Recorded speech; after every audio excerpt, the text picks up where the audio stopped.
बिस्मिल्लाहिर्रहमानिर्रहीम। अस्सलाम वालेकुम नाज़रीन, मैं हूं आपका होस्ट अहमद फवाद। आज तारीख है 4 जनवरी और दिन है इतवार का। 4 खबरें आज की व्लॉग में आपके साथ शेयर करूंगा जी। पहली बड़ी ब्रेकिंग न्यूज़ मुज़ाकरात के हवाले से आपके साथ शेयर करूंगा कि क्या ये मुज़ाकरात संजीदा है भी या नहीं भी, क्योंकि बहुत सारे लोग सवाल कर रहे हैं कि माजी में भी मुज़ाकरात का बड़ा जो ढोंग था वो रचा गया, लेकिन उसके बाद उसमें कोई संजीदगी नज़र नहीं आई। तो इस मरतबा क्या गारंटी है कि ये मुज़ाकरात संजीदा होंगे? इस पर कुछ तफसीलात आपके साथ में शेयर करूंगा और कुछ दलीलें आपके साथ शेयर करूंगा कि कैसे इस मरतबा के मुज़ाकरात माजी के मुज़ाकरात से बिल्कुल मुख्तलिफ हैं और संजीदा हैं। दूसरे नंबर पर जी, मुज़ाकरात के रास्ते में हायल सबसे बड़ी जो रुकावट है ना, वो दूर हो गई है।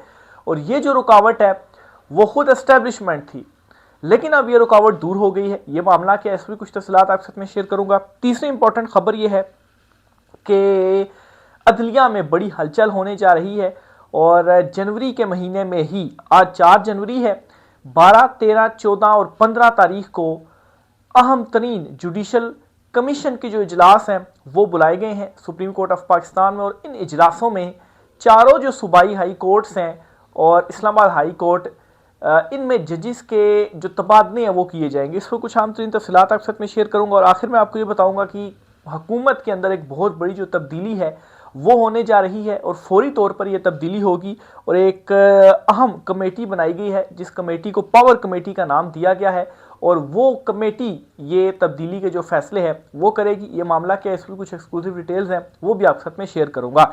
सबसे पहली खबर जी, जो मुज़ाकरात इस वक्त खबरें भी बहुत सारी सामने आ रही हैं। अभी तक बराह रास्त जो मुज़ाकरात हैं उनका आगाज़ तो नहीं हुआ, लेकिन अहम तरीन जो राब्ते हैं, जो पैगाम रसानियाँ हैं वो हो चुकी हैं और मुज़ाकरात भी होंगे और जल्द इनका आगाज़ होगा। लेकिन सवाल ये पूछा जा रहा है कि जो मौजूदा मुज़ाकरात होने जा रहे हैं, इन मुज़ाकरात को माजी के मुज़ाकरात के साथ कंपेयर किया जाए तो कैसे ये माना जा सकता है कि ये मुज़ाकरात जो होंगे वो संजीदा होंगे। इस पर एक खबर आप साथ ये शेयर करना चाहता हूँ जी।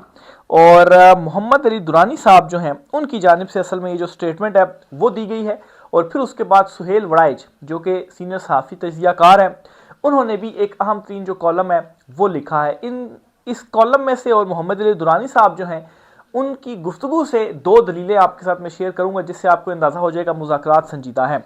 हुकूमत और एस्टेब्लिशमेंट को समझ आ गई है कि मुल्क को ग्रो करना है तो इमरान खान के बगैर नहीं हो सकता, इसलिए मुज़ाकरात की बातें हतमी हैं।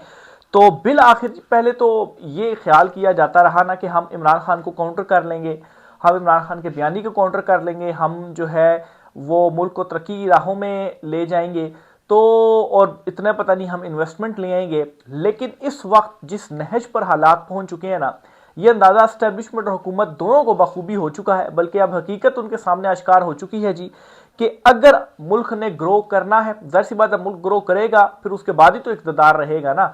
मुल्क ग्रो नहीं करता तो आपने किस मुल्क के ऊपर जो हुक्मरानी है वो करनी है और किस अवाम के ऊपर जो हुक्मरानी है वो करनी है। तो मुल्क को ग्रो करने के लिए ज़रूरी है जी कि इमरान खान साहब जो हैं वो भी इस सिस्टम का हिस्सा हों। इसीलिए जो सारी मुज़ाकरात और जो थ्योरीज वगैरह चल रही हैं कि खान साहब वापस भी आ सकते हैं, खान साहब जो हैं उनको मैंडेट भी वापस हो सकता है, लेकिन खान साहब जो हैं वो 2030 तक इस सिस्टम का हिस्सा बने रहें, 2030 तक चीज़ों को तब्दील जो है वो ना करें। और फिर ये भी कहा जा रहा है कि कोई इस किस्म की शर्त नहीं है जी कि इमरान खान जो है वो माइनस होंगे। और ये राना सनाउल्लाह ने बात की जी कि हम कोई इस तरह की कोई शर्त हमने नहीं रखी कि इमरान खान को माइनस किया जाए। अब ये वही लोग थे ना जो शुरू हुए थे कि रेड लाइन है इमरान खान के ऊपर, रेड लाइन से ये जो है वो आए माफ़ी के ऊपर के खान साहब माफ़ी मांगे, फिर माफ़ी को छोड़कर ये आए जी के इमरान खान साहब मुफाहमत करें, और फिर उसके बाद अब ये आए जी के खान साहब जो है वो माइनस है, उनके बगैर पीटीआई सामने है। और अब ये इस चीज़ पर पहुंच गए नहीं, इमरान खान माइनस हो नहीं सकता, इमरान खान तो प्लस है। तो ये वो सारी लेयर्स हैं जो कि इमरान खान साहब ने मिटा कर रख दी हैं। और राना सनाउल्लाह की स्टेटमेंट जिसमें वो ये कहते हैं जी कि हमारी कोई ऐसी शर्त नहीं है कि इमरान खान साहब माइनस हों। तो इनको ये समझ आ चुकी है। एक बड़ी दलील तो ये है कि इमरान खान के बगैर ये मुल्क ग्रो नहीं हो सकता, इसलिए जो मुज़ाकरात हैं वो हतमी है। और फिर इनको कुछ इंटरनेशनल चैलेंजेस या आलमी सतह के ऊपर तो कुछ तब्दीलियां इस किस्म की हो रही हैं। मिसाल के तौर पर अमेरिका और वेनेजुएला के जो मामलात हैं उसमें कुछ डेवलपमेंट्स इस तरह की हुई हैं, फिर उसके बाद इस रजीम की जानिब से कुछ डिलीवरेंस होनी है, और अगर ये वो चीज़ें डिलीवर नहीं कर पाते तो जाहिर सी बात है फिर वो जो एक सपोर्ट है वो इनके लिए ख़त्म हो जाएगी। तो आलमी सतह के ऊपर भी कुछ हालात इस तरह से तब्दील हो रहे हैं जो कि इनके लिए सूटेबल नहीं है, और इनको इस बात का इदराक हो गया है जी कि ज़्यादा देर तक ये जो सिस्टम है ये चल नहीं पाएगा। कुछ अरसे के लिए हम चीज़ों को लेकर चल सकते हैं या दबा सकते हैं, ताकत के जोर के ऊपर कंट्रोल कर सकते हैं, लेकिन ज़्यादा देर तक चलाने के लिए ज़रूरी है कि इमरान खान साहब को भी अपने साथ मिलाया जाए।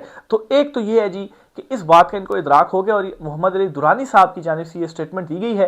तो उनकी स्टेटमेंट इस वजह से कोट कर रहा हूँ जी कि पावर कॉरिडोर्स में और हुकूमत में इंपॉर्टेंट राब्ते जो हैं वो उनके मौजूद हैं, वहाँ पर क्या चीज़ें चल रही हैं उनको ये चीज़ मालूम होती है, इस वजह से उनकी जो स्टेटमेंट है उसको मैं कोट कर रहा हूँ। तो पहली दलील तो आपके सामने ये है। दूसरी इंपॉर्टेंट जो दलील आपके सामने मैं रखना चाहता हूँ जी, वो सुहेल वड़ाई साहब की जानिब से एक कॉलम लिखा गया है। उस कॉलम का 2-3 लाइनें मैं आपके साथ शेयर करता हूँ, इससे आपको अंदाज़ा हो जाएगा इन मुज़ाकरात का और इन मुज़ाकरात की संजीदगी का और इस हुकूमत के खात्मे का। जल्दी, ज़बरदस्ती और ख़ुद को दुरुस्त समझने की हिकमत अमली रोल्स राइस हो या फरारी, दोनों के लिए दोनों के लिए दौड़ना नामुमकिन बना देती है। यानी कि अगर आप ये समझते हैं कि जल्दी और ज़बरदस्ती के साथ आप सिस्टम को चलाएंगे और ख़ुद को ये समझेंगे कि हम ही दुरुस्त है, तो फिर ये जो एक दौड़ है ना जिसमें रोल्स राइस या फरारी ये दोनों खुद को समझ रहे हैं कि हम दौड़ लेंगे, तो ये चीज़ तो नामुमकिन है। यानी कि सिस्टम के हवाले से वो बात कर रहे हैं जी कि ये सिस्टम इसी तरह से चलता रहा तो फिर ये नामुमकिन है आपका दौड़ना। फिर आगे कहते हैं जी कि 5 बड़े इकट्ठे बैठें या ना बैठें मगर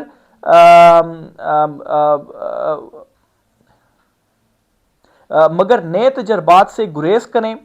फिर वो कहते हैं जी कि सिर्फ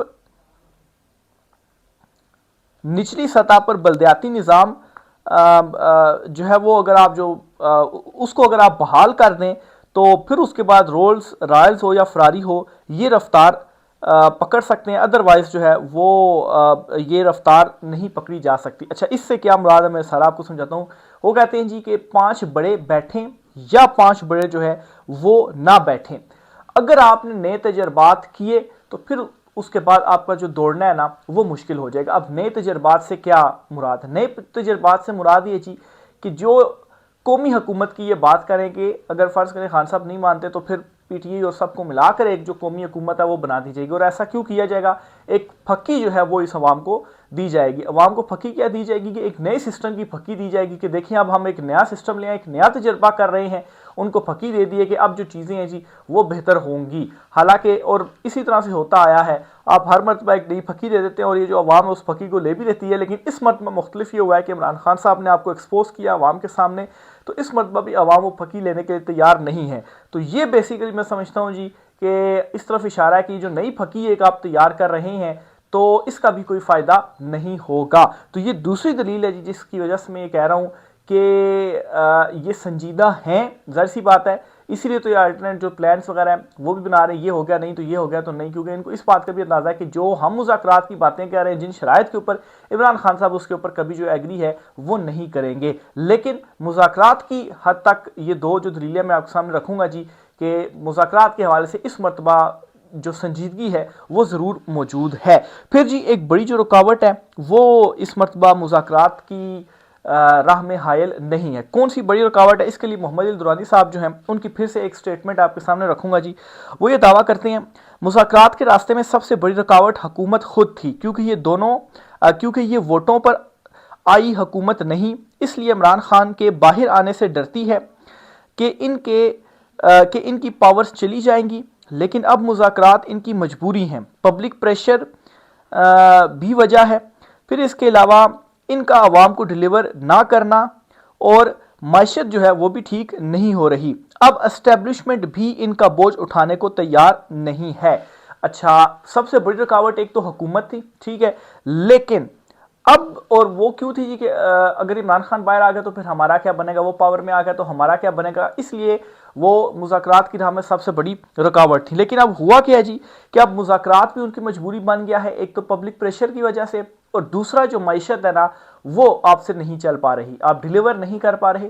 और तीसरा ये जी कि जो एस्टेब्लिशमेंट है ना उन्होंने भी इनको ये पैगाम दे दिया है कि अब मजीद हम आपका जो बोझ है वो बर्दाश्त नहीं कर सकते। तो जाहिर सी बात है वहां पर तो पंगा नहीं ले सकते। तो जो बड़ी रुकावट थी ना मुज़ाकरात में, वो रुकावट भी दूर हो चुकी है। इसलिए मैं कह रहा हूँ कि अभी जो मुज़ाकरात हुए और अभी जो मामला चल रहे हैं, जो खबरें चल रही हैं मुज़ाकरात के हवाले से, उन खबरों को संजीदा लेने की ज़रूरत है। नेक्स्ट खबर जो आपके साथ शेयर करनी है जी वो है जजिस के तबादलों के हवाले से। इस महीने जनवरी में ही 12, 13, 14 और 15 12, 13, 14 और 15 हाँ 4 दिन लगातार 4 इजलास होंगे जी जुडिशल कमीशन के। इन इजलासों में क्या होगा जी, रूल्स तय किए जाएंगे, जजिस के तकर्रुर तबादले के हवाले से चीज़ों को देखा जाएगा। और अगर सादा लफ्ज़ों में आपको बताऊं जी, तो जो जजिस जो इनको शायद पसंद नहीं है, उन जजिस के जो तबादले हैं ना वो होने जा रहे हैं। और ये चारों सूबाई जो हाई कोर्ट्स हैं, जिनमें सिंध हाई कोर्ट है, इसके अलावा पेशावर हाई कोर्ट है, इसके अलावा जो है वो बलूचिस्तान हाई कोर्ट है, इसके अलावा जो लाहौर हाई कोर्ट है, और फिर उसके बाद इस्लामाबाद हाई कोर्ट है। तो यहाँ पर जो जजेस है ना, इनके जो तबादले हैं उनके हवाले से इस जुडिशल कमीशन के इजलास में फैसले किए जाएंगे। खास तौर पर इस्लामाबाद हाई कोर्ट के वो जजेस जिनमें अगर मैं नाम भी लेता चलूँ, जस्टिस मोहसिन अख्तर कियानी साहब हो गए, जस्टिस बाबर सत्तार हो गए, और फिर इसके अलावा जस्टिस तारिक महमूद जहांगीरी तो खैर उनको तो नाअहल ही कर दिया गया है।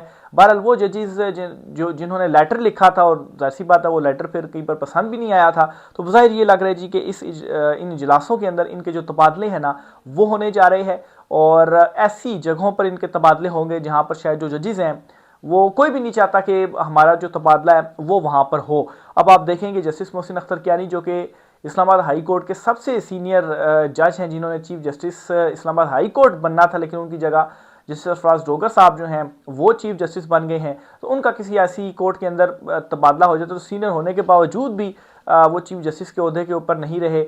और फिर जस्टिस मंसूर अली शाह, जस्टिस मिला तो खैर इस्तीफ़ा जो है वही दे चुके हुए हैं। अदलिया के अंदर से ही ये जो खबर थी वो सामने आई थी। इस पर भी आपको बताता चलूँ कि जस्टिस मंसूर अली शाह साहब जो हैं उनकी गालबन मतलब है कि किसी की शादी थी, उनके शायद बेटा बेटी की थी या किसी करीबी की थी।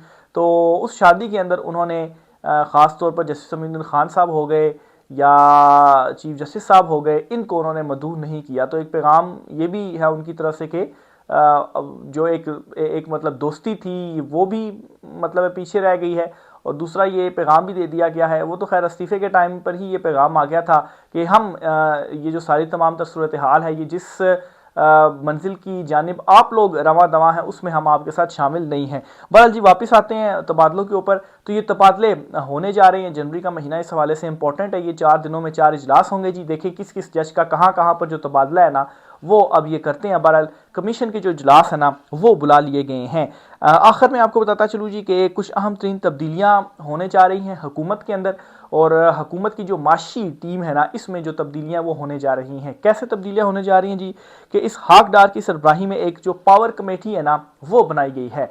अब ये भी एक तरह से पक्की आप समझें कि इसहाक डार साहब जो हैं अब वो हेड करेंगे इस पावर कमेटी को। और इसमें क्या है जी कि वो मतलब है कि जो माशी मामलात वगैरह उनको देखेंगे। ज़ाहिर सी बात है अभी जो मौजूदा हमारी माशी टीम है या जो हमारे मौजूदा वज़ीर ख़जाना वगैरह उनकी कारकर्दगी से तो नाखुश ही हैं जो क्योंकि माशत जो है वो चल नहीं रही। और जब कोई आ भी जाता है पैगाम ताकतवर हलकों की तरफ से कि ये माशी सूरत हाल ये है, आप ये भी नहीं चला पाए, खान साहब के बयानी को भी काउंटर नहीं कर पाए, तो जवाब दिया जाता है कि आप माशत के हवाले से हमसे तो सवाल ना करें, आप ही की टीम है। तो अब इस हाक डार की सरबराही में ये नई पावर कमेटी जो है वो बनाई जा रही है जो इन मामलात को देखेगी। और हो सकता है जी कि कुछ जो एक तब्दीलियां हैं वो भी इनकी जानिब से की जाएं। बहरहाल जब इमरान खान साहब के हवाले से सवाल पूछा जाता है कि इमरान खान साहब के बयानिए को भी आप काउंटर नहीं कर पाए, तो उसके ऊपर भी बिल्कुल कोई जवाब नहीं है। और माशत अगर इनके पास भी होते तो इनसे भी चीज़ें कंट्रोल नहीं होनी थी। ख़ासतौर पर इसहाक डार साहब जो है इनके हवाले से सब जानते हैं जी कि ये सिर्फ और सिर्फ जो नंबर्स का हेर फेर है ना वो करने की ये माहिर हैं। अगर आप ये एक्सपेक्ट कर रहे हैं जी कि वाकई कुछ बड़ी जो तब्दीलियाँ वो आ जाएंगी या माशत को मतलब है कि ये पर लगा देंगे और तरक्की जो है वो होने लग पड़ेगी, तो ऐसी चीज़ नहीं होने वाली। इसहाक डार साहब ने बस यही करना है कि कुछ जो नंबर हैं जी उनमें हेर फेर करना है और सब अच्छा की जो रिपोर्ट है वो देनी है। जिस तरह से आजकल का जो मीडिया है वो सब अच्छा की ही रिपोर्ट दे रहा होता है और सब अच्छा की ही चीज़ें चला रहा होता है। ग्राउंड के ऊपर रियलिटीज़ क्या हैं, या जिस तरह से इमरान खान साहब के टाइम के ऊपर हर रोज़ जो माइक है वो लेकर तो अवाम में पहुंच जाते थे और सवाल पूछते थे जी कि बताएं जी कि तब्दीली पसंद आई है, महंगाई हो गई है। और आजकल इस तरह से बिल्कुल भी नहीं होता। मार्केटों में जाएं, ज़रा महंगाई के ऊपर देखें ना, कितने जो पैकेजेस हैं वो इस वक्त टीवी चैनल्स के ऊपर चल रहे हैं। आज पेट्रोल जो है वो 250 से ऊपर है और उस टाइम इमरान खान साहब के टाइम पर 150 रुपये का पेट्रोल था, लेकिन वो 150 का महंगा लग रहा था। बहरहाल जो 250 का पेट्रोल है वो सस्ता लग रहा था। तो बहरहाल जी ये किरदार है। देखें अब इस मजीद डेवलपमेंट्स क्या होती हैं, इस वाले से भी जो चीज़ें होती हैं आपके साथ मैं शेयर करता रहूँगा जी। राय के साथ कीजिएगा। आज के व्लॉग से इतना ही, इजाज़त दीजिए, अल्लाह हाफिज़।